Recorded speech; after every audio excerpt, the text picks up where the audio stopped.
అందరికీ నమస్కారం. ఆల్రెడీ కొంత లేట్ అవుతున్నాం కాబట్టి పేర్లు అందరికీ తీసుకోనండి. కమ్యూనిజం లేదు, క్యాపిటలిజం లేదు, అంతా టూరిజమే అని సిబిఎన్ గారు చెప్పినప్పుడు కొందరు విమర్శించారు. ఇప్పుడు వాళ్ళే ముందు మాట్లాడుతున్నప్పుడు కూడా పెద్దలు చెప్పారు, పొగుడుతున్నారు. మొన్న ఒక నేషనల్ ఛానల్ ఇంటర్వ్యూలో లొకేషన్ మాట్లాడుతూ బెంగళూరు, గోవా ఒక బిడ్డ కంటే ఆ బిడ్డ పేరు విశాఖపట్నం అవుతుంది అని చెప్పారు. దాని ఉద్దేశం ఏంటంటే ఐటీ రంగమే కాదు, పర్యాటక రంగం కూడా విశాఖపట్నం అభివృద్ధి చెందుతుంది అనేది ఆయన ఆలోచన.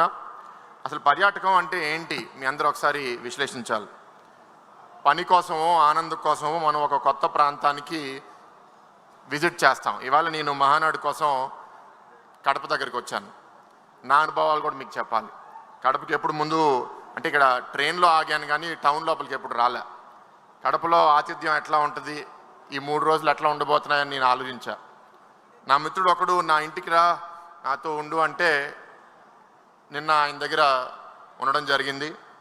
వాళ్ళు చాలా ప్రేమగా అక్కడ నన్నూరి షర్బత్తు, ఇవాళ పొద్దున కారం దోశ తినిపిస్తే నేను నా ఇంట్లో ఉన్నట్టు నాకు అనిపిస్తుంది. మొన్న ప్రపంచవ్యాప్తంగా ఒక మంచి పేరు పొందిన హిందీ యాక్ట్రెస్ ప్రియాంక చోప్రా గారు ఇవాళ మన తెలుగు డైరెక్టర్ ఎస్ఎస్ రాజమౌళి గారి సినిమాలో యాక్ట్రెస్గా కూడా పనిచేస్తుంది. ఆ సినిమా షూటింగ్లో తిరిగి అమెరికాకి వెళ్ళే దారిలో విశాఖపట్నం ఎయిర్పోర్ట్కి వెళ్ళేటప్పుడు ఒక సిగ్నల్ దగ్గర ఎవరో ఒక మహిళ జాంకాయలు అమ్ముతుంది. జాంకాయలు ఎంతమ్మా అంటే 150 రూపాయలు అని చెప్పింది. 150 రూపాయలు అంటే ఈవిడ 200 రూపాయలు ఇచ్చింది. ఆవిడ జాంకాయలు ఇచ్చింది. 50 రూపాయలు మిగిలినవి తీసుకోండి అంటే అవసరం లేదు, మీరు ఉంచుకోండి అని ప్రియాంక చోప్రా గారు చెప్పారు. ఆ మహిళ కొంతసేపు ఆలోచించి సిగ్నల్ మారే లోపల తిరిగి వచ్చి ఇంకో 2 జాంకాయలు ఇచ్చేసి వెళ్ళిపోయింది. అంటే ఆ 50 రూపాయల చారిటీ కూడా నాకు వద్దు, అది తెలుగు వాళ్ళ ఆత్మగౌరవం. అది చూసి నాకు చాలా ఆనందంగా అనిపించింది. ఇంకో ఉదాహరణ, నేను మొన్న మా అబ్బాయిని తీసుకుని అమెరికాకి వెళ్తే అక్కడ ఒక క్రూజ్ ఎక్కాం. ఒక బోటు, అది సముద్రంలో ఒక రోజు వెళ్ళి పక్కనే ఒక దేశం బహామాస్ అనే దేశంలో దిగి, ఆ దేశంలో దిగినప్పుడు అక్కడ ఒక ట్యాక్సీ డ్రైవరు ఆ ఊరిలో ఒక దగ్గర నుంచి ఒక హోటల్కి తీసుకెళ్ళాలి. 15 నిమిషాల ప్రయాణం. 15 నిమిషాల్లో ఆ దేశ చరిత్ర, ఆఫ్రికా నుంచి ఎట్లా బానిసలు తీసుకొచ్చారు, అక్కడ ప్రధానమంత్రి ఎట్లా అవుతారు అని 15 నిమిషాలు మాట్లాడితే ఒక మెంబర్ ఆఫ్ పార్లమెంట్గా నాకు చాలా ఆనందంగా అనిపించింది. పర్యాటకంలో వచ్చే అనుభవాలు జీవితాంతం మనతో మనం తీసుకెళ్తాం. ఏం జరిగినాయి, నేను అమెరికాలో చదివాను, అక్కడ చాలా చోట్లకి వెళ్ళినప్పుడు వాళ్ళు చాలా కథ రాస్తారు. తీరా ఆ ప్లేస్కి వెళ్ళి చూసేసరికి ఓ సింతేనా అనిపిస్తుంది. మన కడపలో ఇక్కడ గండికోట ఉంది. ఆ గండికోట ప్రపంచవ్యాప్తంగా చాలామందికి ఇంకా తెలియదు. ఇక్కడ ఒక మిత్రుడు కూర్చుని అక్కడే నేను ఉంటున్నాను, ఇక్కడ 1.5 గంటల పొద్దున వస్తే అది యుఎస్లో గ్రాండ్ క్యానియన్ అంత గొప్పగా ఉంది అని చెప్పారు. ఇట్లాంటి రంగాల్ని మనం అభివృద్ధి చేయాలని బాబు గారు గత 30 ఏళ్ళుగా పనిచేస్తున్నారు. ఒకటి మనం గుర్తించాలి, ప్రపంచవ్యాప్తంగా ఉన్న ఉద్యోగాల్లో 10 ఉద్యోగాల్లో ఒక ఉద్యోగం ఇది పర్యాటకం, టూరిజంలో ఉంటుంది. ఇక్కడున్న మన నాయకులు, కార్యకర్తలు కూడా చాలామంది పిల్లలు భవిష్యత్తులో పర్యాటకంగా ఒక వృత్తి, ఒక ఉద్యోగం, ఒక వ్యాపారం కూడా చేసే చాలా మంచి అవకాశం ఉంటుంది. అది గుర్తించి అప్పుడు ఆనాడు హైదరాబాద్లో hotels, convention centre, ORR, airport ఇవన్నీ బాబు గారు పెట్టారు. అంతేకాదు ఇవన్నీ పెట్టిన తర్వాత వచ్చిన వాళ్ళకి మంచి అనుభవం ఉండాలంటే మన రాష్ట్రం, మన నగరం చాలా పరిశుభ్రంగా ఉండాలి అని క్లీన్ ఇండియా, క్లీన్ హైదరాబాద్. అంతెందుకు ఇక్కడ ఈ వేదిక మీద నేను కూర్చుని 2వ రోజులో కూర్చుంటే మాకు స్వీట్ బాక్సులు ఇచ్చారు. ఒక 15 నిమిషాల తర్వాత ఒక మనిషి వచ్చి అవన్నీ ఎత్తుకుంటూ పోతున్నాడు. ఆయన వెనకాల స్వచ్ఛ మహానాడు అని రాసింది. ఇదే ఆలోచన బాబు గారు ఆ రాష్ట్రాన్ని, ఈ రాష్ట్రాన్ని మార్చడానికి 14 నుంచి 19 మధ్యలో రాష్ట్రానికి వచ్చే విజిటర్స్ 9 కోట్ల నుంచి 23 కోట్లకి పెరిగారు. ఆ టైం మనము రిలీజియస్ టూరిజం అని, బీచ్ టూరిజం అని, హిల్ స్టేషన్ టూరిజం అని బాగా పనిచేస్తే 19లో మనం ఓడిపోయిన తర్వాత అరకు కాఫీని, అరకు డ్రగ్స్ అని, ఋషికొండ కొండని ఋషికొండ ప్యాలెస్ అని, ఋషికొండని బోడికొండ చేయడం అనేది, బోడిగుండు చేయడం అనేది చాలా బాధాకరం. ఇట్లా చాలా జరిగినాయి. శ్రీశైలం నాగార్జున సాగర్ బోట్ టూరిజం ఆపేశారు, పాపికొండల్లో బోట్ రైడ్లు ఆపేశారు, విశాఖ ఉత్సవం లాంటి పండుగలను ఆపేశారు. మొన్న మీ అందరూ న్యూస్లో చూశారు, కశ్మీర్లో పహల్గాం టెర్రరిస్ట్ అటాక్ ఎందుకు జరిగింది? ఎందుకంటే కశ్మీర్లో ఇవాళ పర్యాటకంగా చాలా అభివృద్ధి చెందుతుంది, చాలామంది వస్తున్నారు, ఆర్థికంగా అక్కడ అందరూ అభివృద్ధి చెందుతున్నారు. అది చెందిపోతే భవిష్యత్తులో మేము అక్కడ ఉగ్రవాదం చేయడానికి లేకపోతే అక్కడ విభజన రాజకీయం చేయడానికి కుదరదు అనే ఉద్దేశంతో పాకిస్తాన్ నుంచి ఉగ్రవాదులు వచ్చి పహల్గాంలో టెర్రరిస్ట్ అటాక్ చేశారు. మనకి ఇక్కడ పాకిస్తాన్ ఉగ్రవాదులు అవసరం లే, ఆ వైసీపీ ఆర్థిక ఉగ్రవాదులు చాలు. వాళ్ళు 500 కోట్లతో ఎంతో అభివృద్ధి చేయొచ్చు. ఆ 500 కోట్లతో ఒక ఋషికొండ ప్యాలెస్ కట్టుకున్నారు.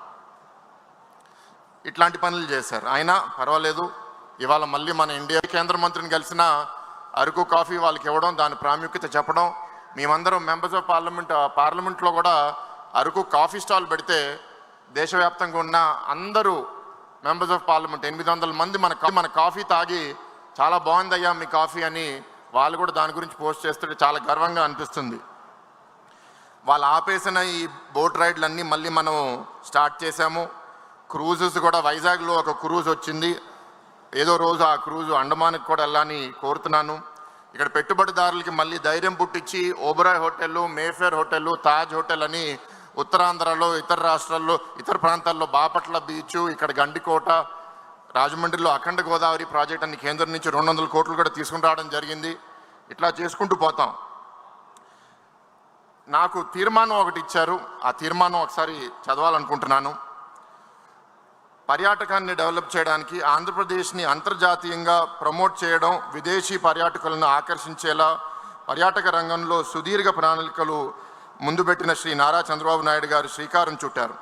రాబోయే 5 ఏళ్ల కాలంలో టూరిజంలో పెట్టుబడులు సాధించి అభివృద్ధి చేయడమే లక్ష్యంగా టూరిజం పాలసీని ప్రవేశపెట్టి పర్యాటక రంగాల్లో దాదాపు 25,000 ఉద్యోగాలు తొలి దశలో, ఈ 5 సంవత్సరాల్లో నా అంచనా ఇంచుమించు 2 లక్షల ఉద్యోగాలు పర్యాటక రంగాల్లో వస్తాయని చాలా బలంగా నమ్ముతున్నాను.